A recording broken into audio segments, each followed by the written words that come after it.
मैं डर के मारे और भी सिकुड़ कर बैठ गई। मैं क्या करूं? मेरे कुछ समझ ना आ रहा था।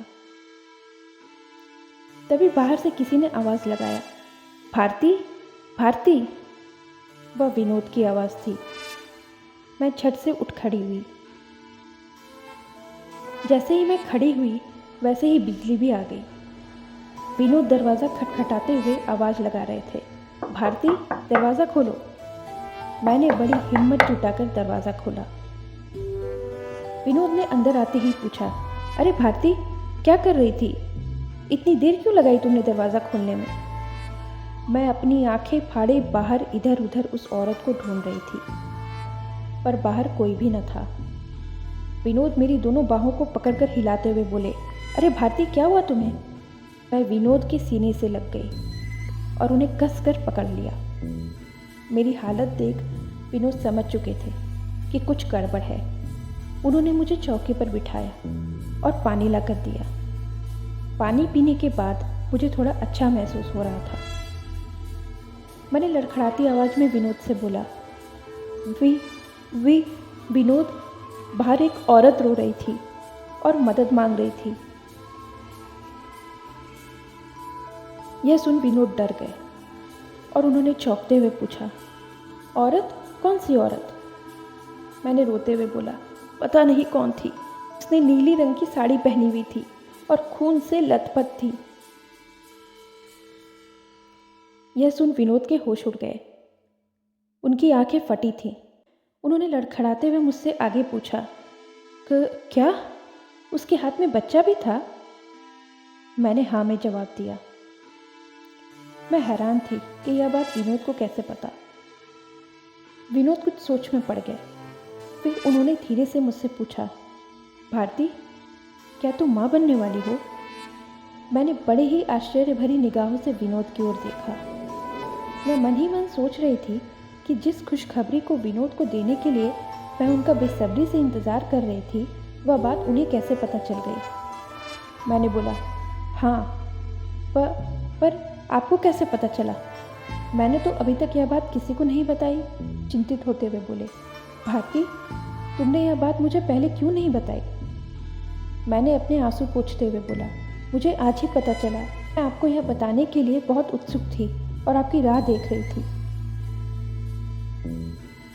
विनोद मेरे सिर पर हाथ फेरते हुए बोले, अच्छा ठीक है, पर यह तो बताओ, तुमने दरवाज़ा तो नहीं खोला था ना उस औरत के लिए? मैंने नहीं में जवाब दिया। मेरा जवाब सुन विनोद के चेहरे पर एक सुकून था। मैंने हैरानी से विनोद से पूछा, पर आप ये सब क्यों पूछ रहे हैं? क्या बात है, मुझे कुछ तो बताइए। विनोद ने मुस्कुराते हुए बोला, भारती, अभी तुम बहुत डरी हुई हो। हम इस बारे में कल बात करेंगे। अभी तुम आराम करो। बस इतना जान लो, आज एक बहुत बड़ी घटना घटते घटते रह गई। भगवान का लाख लाख शुक्र है। विनोद की बात सुन मुझे कुछ भी समझ नहीं आ रहा था। मैंने आगे कुछ भी बताने की जिद करनी सही नहीं समझी। हम दोनों खाना खाकर आराम करने लगे। उस रात मेरे साथ साथ विनोद भी थोड़े बेचैन थे। हम दोनों ही ठीक से सो नहीं पाए। दूसरे दिन मैंने देखा विनोद मेरी सारी साड़ियाँ एक जगह इकट्ठी कर रहे हैं। मैंने उनसे कारण पूछा। विनोद ने जवाब दिया, भारती, मैं तुम्हें तुम्हारे माँ के घर छोड़कर आने वाला हूँ। जब तक तुम्हारी जचकी नहीं हो जाती तब तक तुम अपने माँ के घर रहोगी। मुझे समझ नहीं आ रहा था कि विनोद ऐसा क्यों बोल रहे हैं।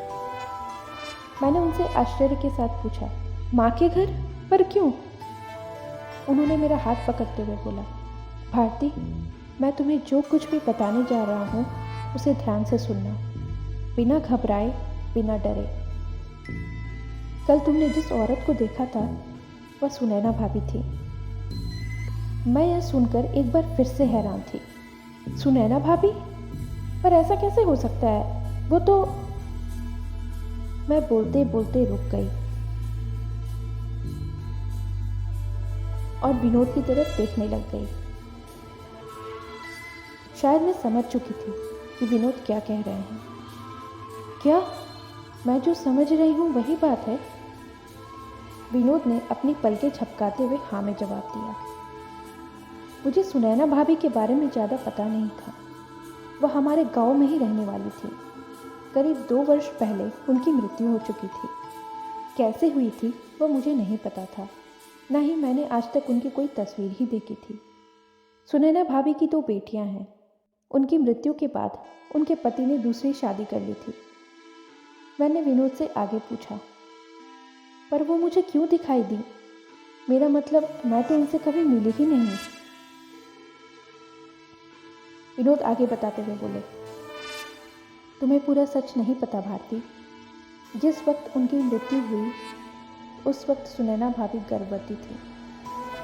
उन्हें पहले से 2 बेटियां थीं और तीसरी बार भी उनके पति को बेटी नहीं चाहिए थी।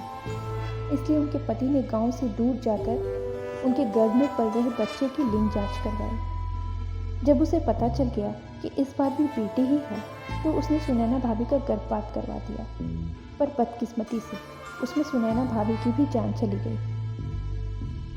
जब सुनैना भाभी को उनका पति शहर ले जा रहा था उस वक्त उन्होंने गांव के लोगों से उन्हें बचाने की गुहार लगाई थी, पर कोई उनकी मदद को आगे नहीं आया था। शायद उन्हें एहसास हो चुका था कि अगर उनके गर्भ में लड़की निकली तो वह नहीं बचेगी। सभी ऐसा बोलते हैं कि उनकी मौत के बाद वह चुड़ैल बन गई है। गाँव में अगर कोई भी महिला गर्भवती होती है तो वह उसे नुकसान पहुंचाती है। उनकी मौत के बाद गांव में हर गर्भवती महिला ने उनको देखा है और जो कोई भी उनके पास गई सभी का गर्भपात हो गया। इसलिए तभी से सबने यह निर्णय लिया है कि जब कोई भी महिला माँ बनने वाली होगी तो वह जचकी तक इस गांव में नहीं रहेगी। यह सब सुनकर मेरे रोंगटे खड़े हो चुके थे। मैंने चुपचाप अपना सामान बांधा और अपने पति के साथ अपनी माँ के घर के लिए निकल गई।